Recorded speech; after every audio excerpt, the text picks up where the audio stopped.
it's Auntie Julie, and today we're going to read The World Belonged to Us by Jacqueline Woodson. Hope you're sitting or laying down comfortably as we begin. To young people everywhere, keep playing. To my childhood friends, tag, you're all it.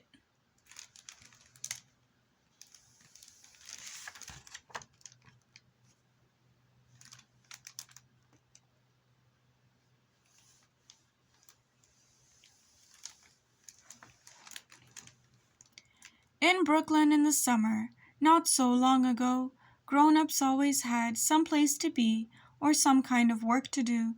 But the minute school ended, us kids were free as air, free as sun, free as summer.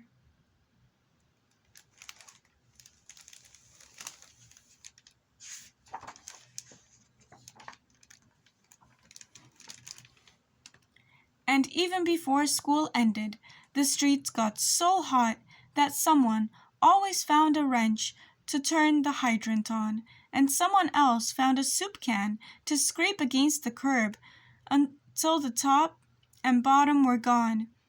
And it wasn't a soup can anymore, it was a super shooter, and our mamas opened the windows and hollered, "Don't get your school clothes wet!" But we had to run through the water, book bags and all, because our teacher's final words had been, "Have a good summer." Our only plan on that last day of school was to take what they said seriously.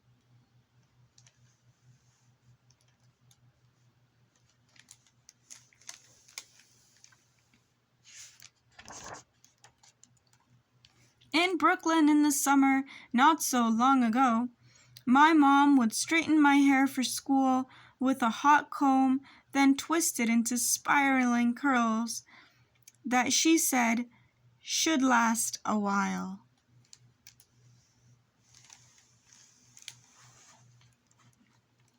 But they only lasted until I ran head first into the hydrant, and quick as that, my hair sprung back from straightened curls to natural coils, because it was finally summer, and hair too had a right to be free.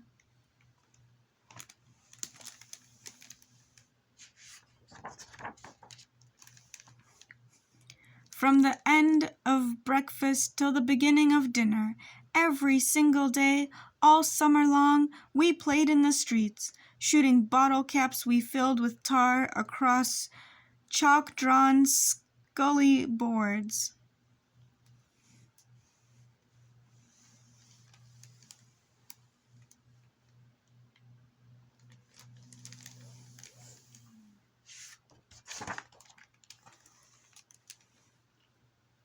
We spun tops and learned to take turns and flicked our double Dutch ropes into blurs, singing,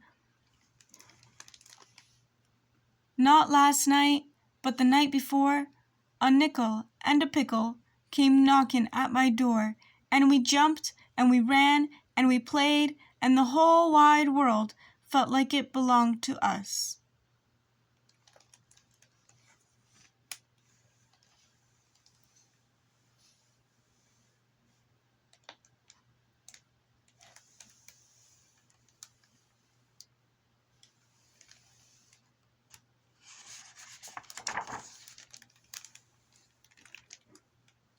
And some days we scraped our knees, but there was always an older kid nearby who'd say, "It's gonna be all right," and might even tell us stories about being our age, about stitches and broken arms, and if someone said, "Boys don't cry," some big boy always said, "Oh yeah?"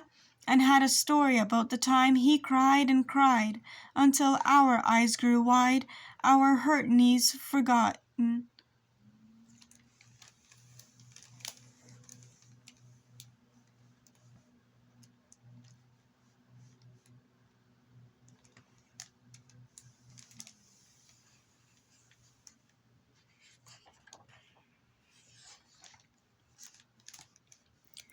There was always some new kind of fun. We built forts out of enormous boxes, then admired what we made together.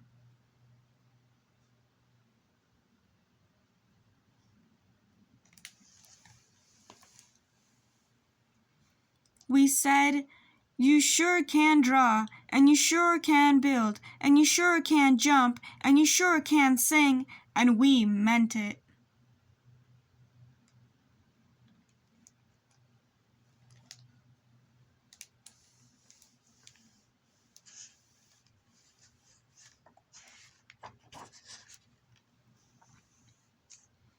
In Brooklyn in the summer, not so long ago,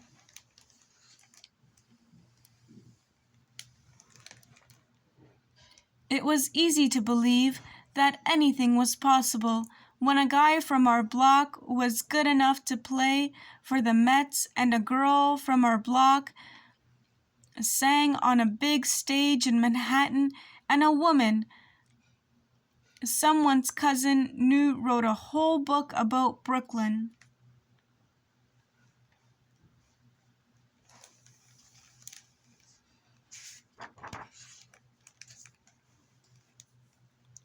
And someone always had a ball and a stick to hit it with a stoop to throw it against. And if they didn't, we found a soda can and played steal the bacon and kick the can.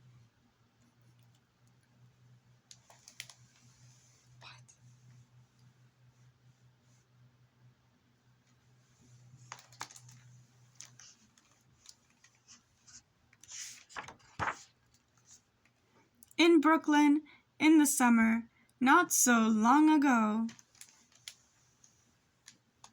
we learned to watch and listen, playing tag, Ringo, Livio, and hide and seek inside hallways and behind thin-limbed trees and garbage cans. And our block was the whole wide world, and the world belonged to us.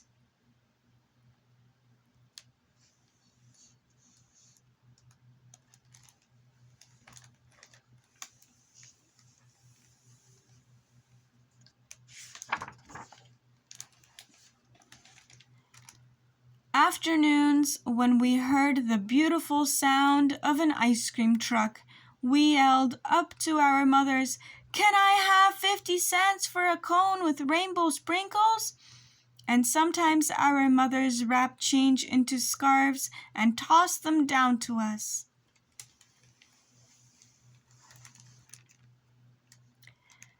And our scarves of money held high became a parade of us kids chasing a truck with our own song, "Wait, wait, we want a cone!" Then we shared with the friends with no money, because some days the ones with no money were us.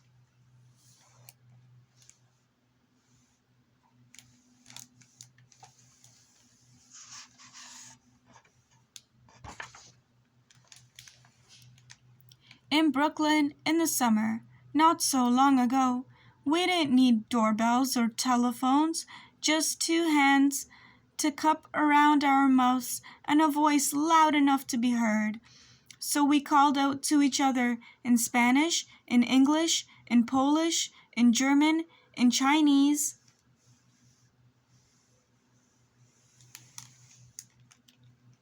And we ruled the block in all of our languages, playing and playing and playing until the dusk fell and the street lights came on.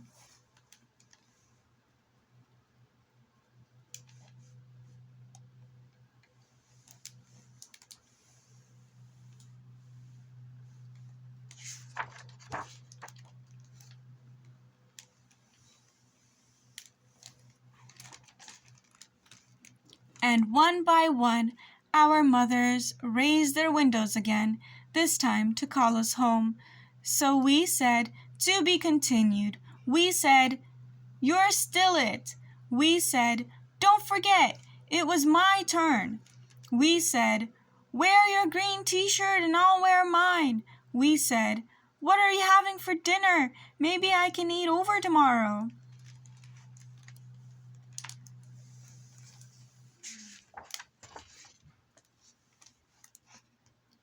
And as our words echoed out over the block like a lullaby we'd always remember, I ran up the stairs of my stoop, already excited about tomorrow, and the tomorrow after that, and many tomorrows to come, not just in Brooklyn, not just in the summer.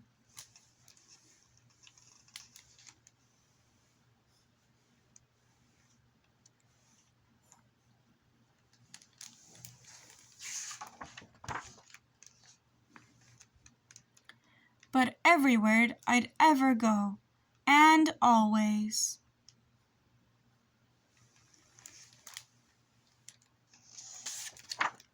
And that is the end of our book. I hope you enjoyed it.